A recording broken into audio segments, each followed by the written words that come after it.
चलो question number 11.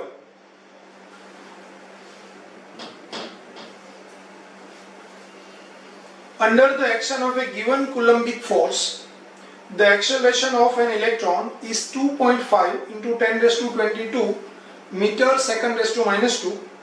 Then the magnitude of the acceleration of a proton under the action of same force is nearly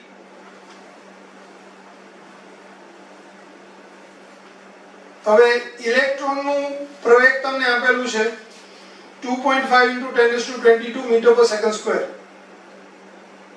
Then the magnitude of acceleration of proton under the action of same force. એટલે બંને કિસ્સામાં લાગતા બળ સરખા છે તો ઇલેક્ટ્રોનના કિસ્સામાં F બરાબર MeAe થશે અને પ્રોટોનના કિસ્સામાં F બરાબર MpAp થશે. હવે બંને બળ સરખા છે એટલે હું બેને સરખાવી શકું તો MeAe બરાબર MpAp અને પ્રોટોનનો પ્રવેગ પૂછેલો છે તો Ap બરાબર MeAe upon Mp. હવે ઇલેક્ટ્રોનનું દળ 9.1 into 10 raised to minus 31 થાય. ઇલેક્ટ્રોનનો પ્રવેગ તમને રકમમાં આપેલો છે 2.5 ગુણાકારમાં 10 ની 22 ઘાત એટલે 2.5 ગુણાકારમાં 10 ની 22 ઘાત છેદમાં પ્રોટોનનું દળ આપણને ખબર છે 1.67 into 10 raised to minus 27 kg. તો આના પરથી 9.1 into 2.5 upon 1.67 10 ની ઘાત ગણી લઈએ. આ minus 27 ઘાત અહીંયા minus 27 કેન્સલ કરીએ તો ભાઈ 10 ની minus 4 ઘાત બાકી બચે એટલે આમ 10 ની minus 4 ઘાત અને આ 22 ઘાત 22 minus 4 એટલે 10 ની 18 ઘાત. તો કેલ્ક્યુલેટર થી આપણે આનો આન્સર લાવીએ તો 9.1 into 2.5 divided by 1.67 એટલે આનો આન્સર આવશે 13.62 ગુણાકારમાં 10 ની 18 ઘાત. એને હજુ આપણે 10 raised to minus 19 ના સ્વરૂપમાં કન્વર્ટ કરવું હોય તો 1.362 into 10 raised to 19 મીટર પર સેકન્ડ સ્ક્વેર એટલે આન્સર નિયરલી ઇક્વલ ટુ ગણીએ તો સી આન્સર આવશે 1.5 into 10 raised to 19 meter per second square.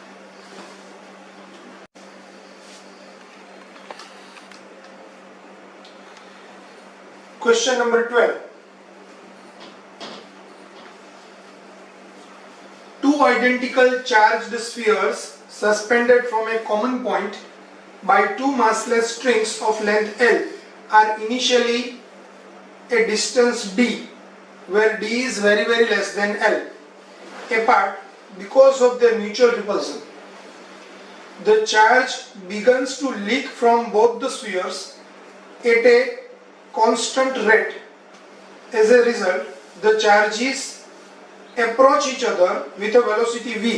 Then as a function of distance x between them, તો તમને એમ કીધેલું છે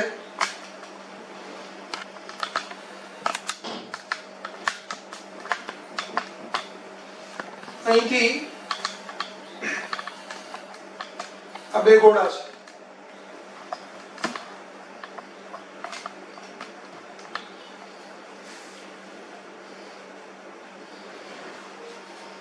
શરૂઆતમાં એમની વચ્ચેનું ડિસ્ટન્સ છે તે d છે.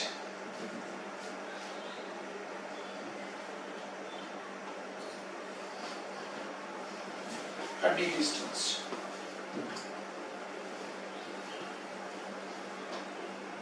દોરીની લંબાઈ L છે. ધારો કે શરૂઆતમાં બંને ગોળા પરનો વિદ્યુત ભાર Q છે.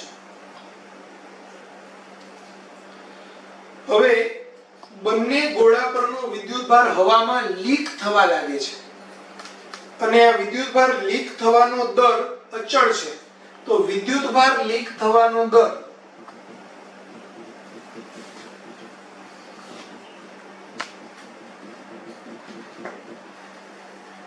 dq by dt એ અચળ છે. ધારો કે t સમયે આ ગોળા પરનો વિદ્યુત ભાર q Q છે.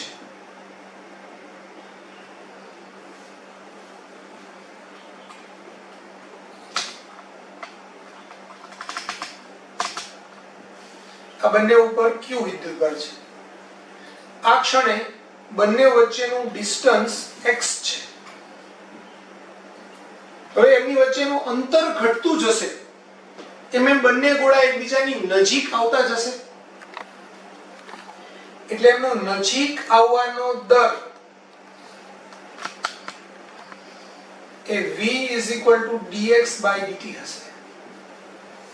તો આપણે આ v અને x વચ્ચેનો સંબંધ શોધવાનો છે.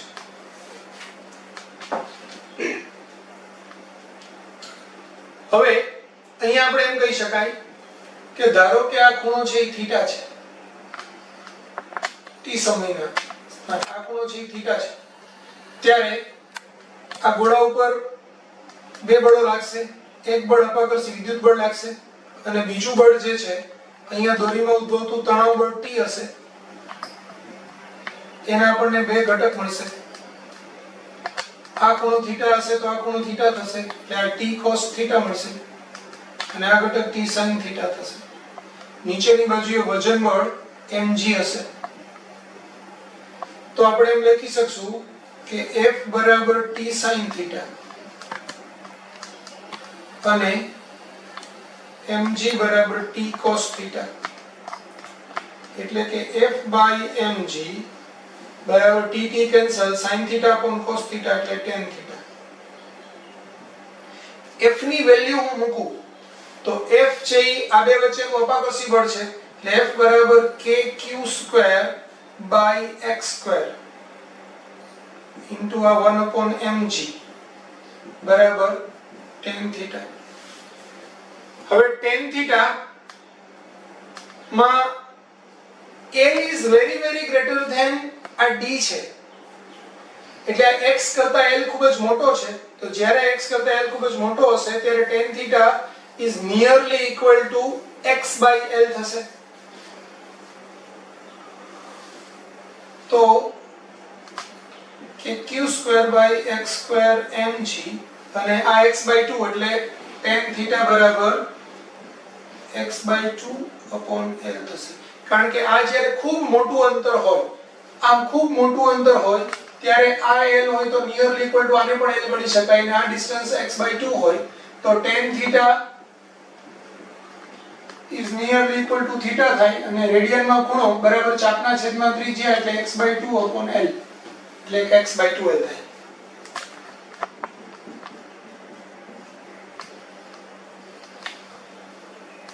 હવે હું x આના પરથી શું થશે તો કે x નો ઘન બરાબર આ 2L ગુણાકારમાં જાય તો 2L kq² by mg એટલે કે x નો ઘન ચલે છે q² એટલે કે q ચલે છે x નો 3/2 ઘાત થશે.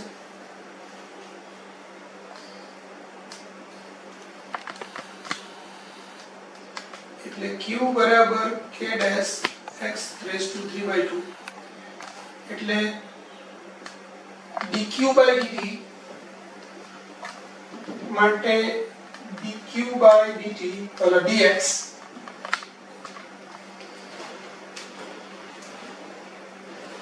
dq by dt જોઈએ તો dq by dt બરાબર k ડેશ 3/2 ઘાત આગળ આવે x raised to 3/2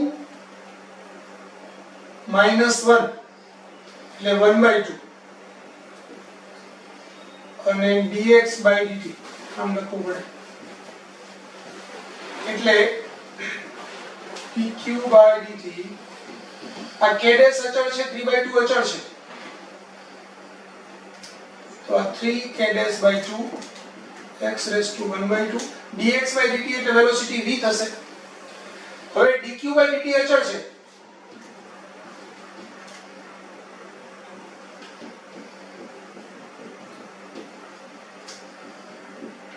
માટે v ચલે છે 1/x⁻², એટલે કે v ચલે છે x⁻². તો આપણો આન્સર થશે v ચલે છે x⁻². સી આન્સર થશે.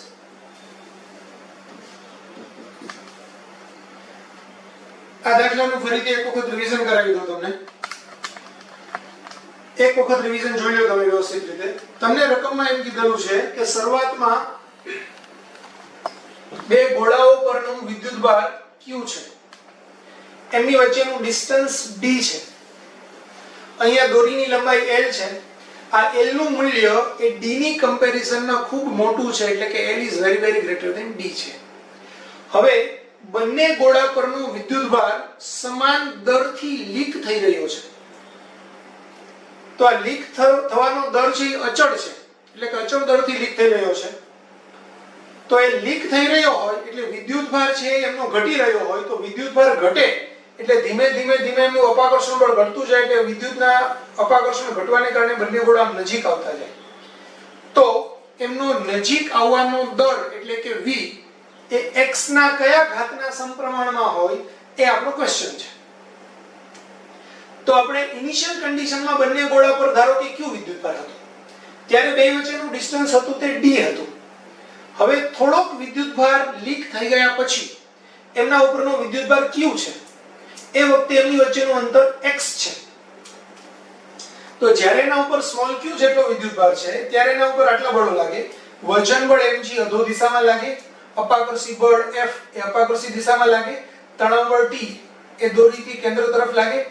એ T ના બે ઘટક પડે.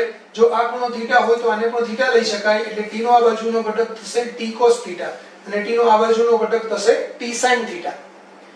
તો હવે આ ગોળાની સંતુલન માટે આપણે એમ વિચારી શકીએ કે T cos θ બરાબર mg, એટલે કે mg બરાબર T cos θ અને F બરાબર T sin θ. તો આ બંને સમીકરણ લખીએ. આ બંને સમીકરણનો ગુણોત્તર લઈએ તો F/mg એટલે tan θ થશે. એના પરથી F ની કિંમત આ બે વચ્ચેનું અપાકર્ષી બળ છે એટલે kq²/x² થશે.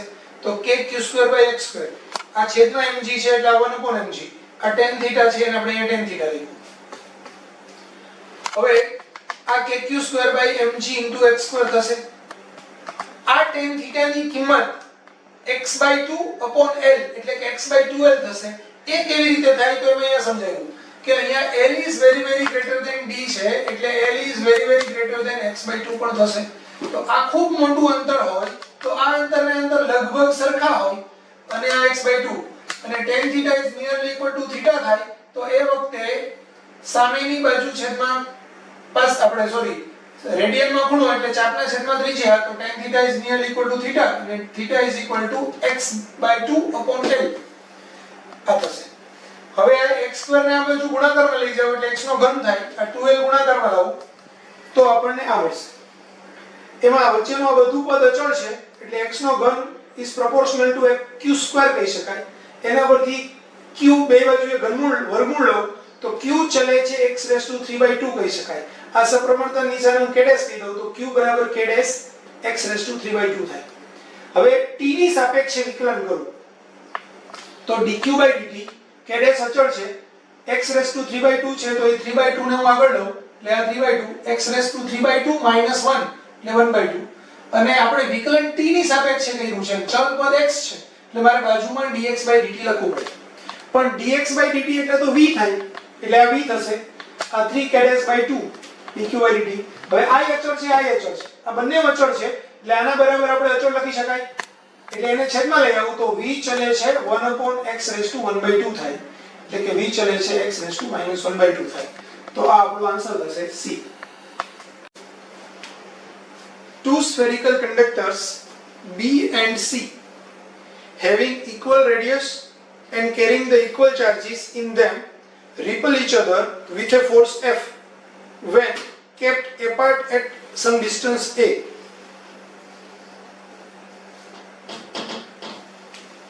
તો આપણી પાસે બે કંડક્ટર સ્ફેરિકલ કંડક્ટર છે B અને C.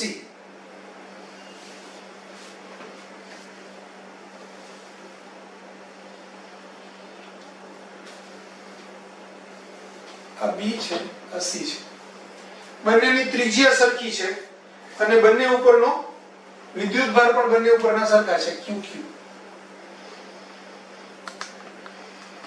ત્યારે એની વચ્ચે લાગતું બળ F છે ધારો કે એમની વચ્ચેનું અંતર R છે આ સમયે તો F બરાબર kq²/r² થશે A third spherical conductor A having the same radius but that of the B but uncharged હવે આપણે એક ત્રીજો ગોળો લઈએ A આ A ગોળાની પણ ત્રિજ્યા કેવી છે તો કે આના જેટલી જ છે થોડો નાનો ગોળો બતાવવાના જોડો છું પણ કેવો છે વિદ્યુતભાર વિહીન છે વિદ્યુતભાર વગરનો ગોળો છે A is brought in contact with B then brought in contact with C and finally removed away from both the new force of repulsion between B and C is તો શરૂઆતમાં B અને C ગોળો હતા બંને ઉપર QQ વિદ્યુતભાર હતા ત્યારે એની વચ્ચે લાગતું બળ F બરાબર kq²/r² થાય છે આ સમીકરણ 1 હવે હું એક ત્રીજો ગોળો લઉં છું વિદ્યુતભાર વગરનો A ગોળો તો A ગોળાને પહેલા હું B ને ટચ કરાવું છું એને B ને ટચ કરાવીને છૂટો પાડું પછી એ જ ગોળાને હું C ને ટચ કરાવું અને એનાથી છૂટો પાડું અને પછી એને દૂર લઈ જાઉં તો હવે આ B અને C વચ્ચે લાગતું બળ કેટલું એ આપણો ક્વેશ્ચન છે તો એને જ્યારે હું B સાથે ટચ કરાવીને છૂટો પાડીશ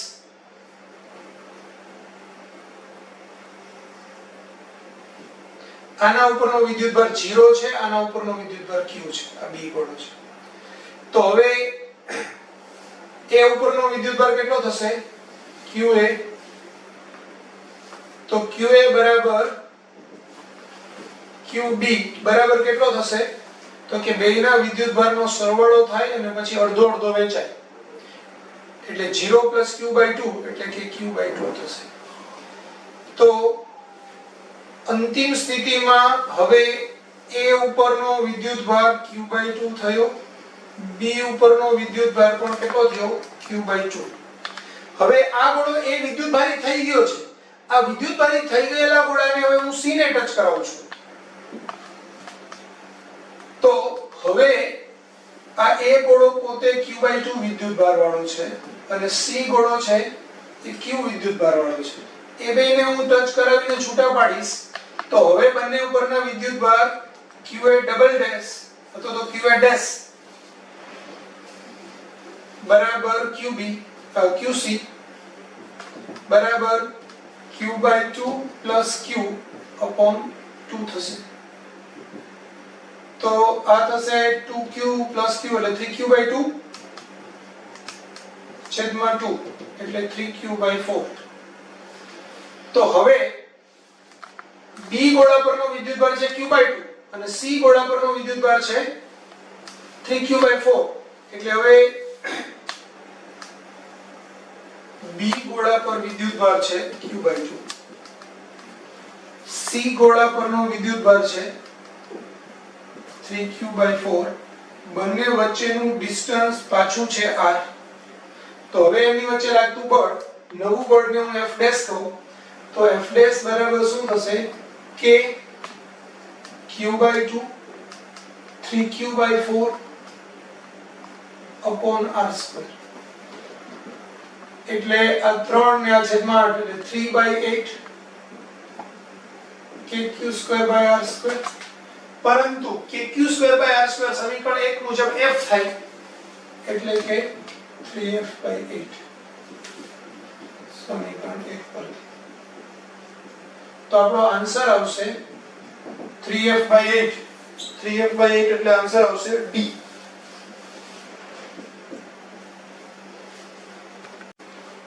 Question number 14 4 charges are arranged at the corners of a square ABCD as shown in the figure.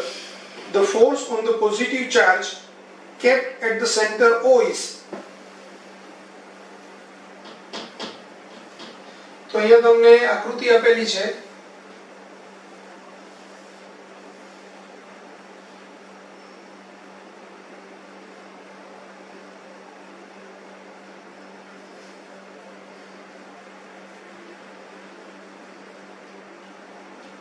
A ઉપર પ્લસ Q ચાર્જ છે, C ઉપર પ્લસ Q ચાર્જ છે, D ઉપર માઇનસ 2Q ચાર્જ છે અને B ઉપર પ્લસ 2Q ચાર્જ છે. O ઉપર પ્લસ વિદ્યુતભાર છે, ધારો કે O ઉપરનો વિદ્યુતભાર છે પ્લસ Q, તો O ઉપરનું પરિણામી બળ, પછી એ પરિણામી બળનું મૂલ્ય નથી શોધવાનું, તમને માત્ર એમ કીધેલું છે કે the force on the positive charge kept at center O is A 0, B along the diagonal AC, C along the diagonal BD, perpendicular to side AB.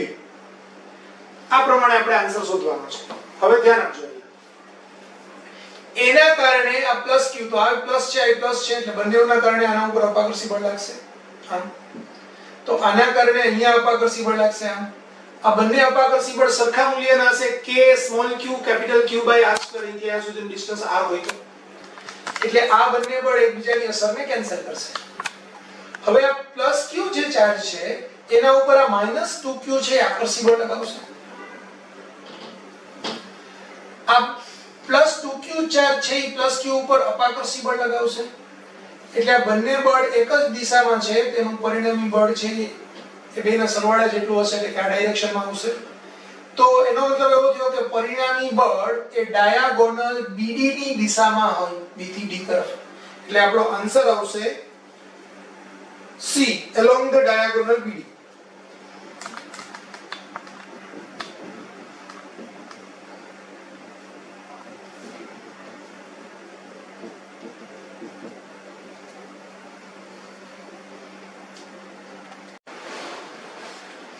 Question number 15.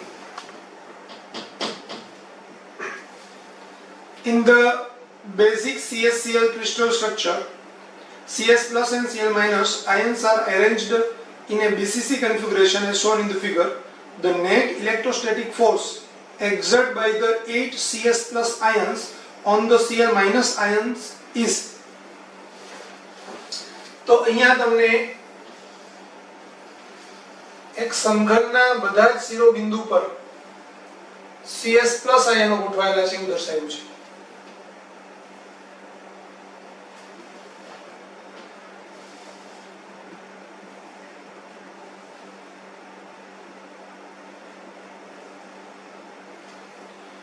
તો અહીંયા બધે પ્લસ Cs પ્લસ Cs,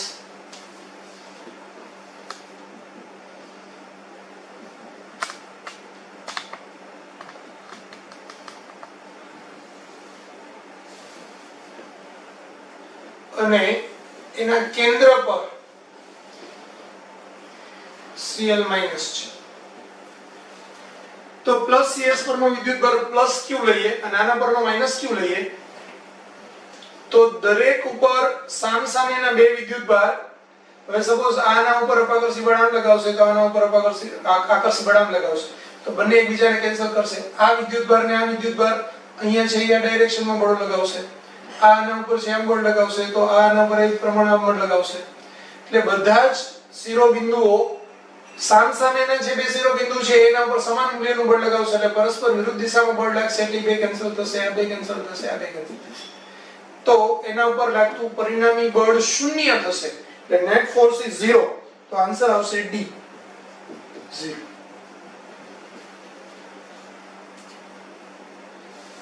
ત્યાર પછીનો 16મો question જુઓ. 4 charges are arranged at the corners of square ABCD as shown in the figure. The force on the charge kept at the center O is. હવે આવો જ એક દાખલો હમણાં જ આપણે એની આગળ પહેલાનો એટલે આપણે 14મો નંબરનો દાખલો જોયેલો એના જેવો જ છે. આમાં બી આપણે માત્ર બળની દિશા નક્કી કરવાની છે. A B C અને D. અહીંયા પ્લસ Q વિદ્યુતભાર છે, અહીંયા બી પ્લસ Q વિદ્યુતભાર છે, અહીંયા માઈનસ Q છે, અહીંયા માઈનસ Q છે. હવે સમજો, આ પ્લસ Q ના કારણે હું અહીંયા ચાર્જ મૂકું છું સેન્ટર ઉપર positive.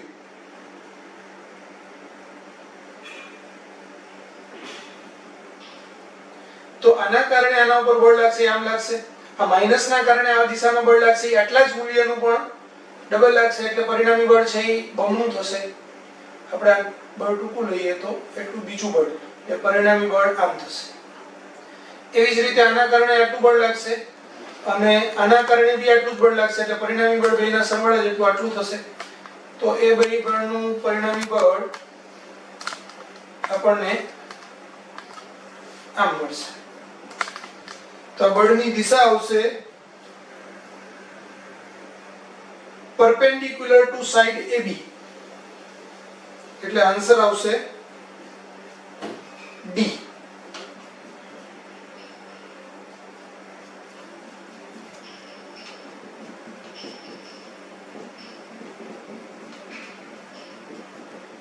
perpendicular to side AB, D answer આવશે.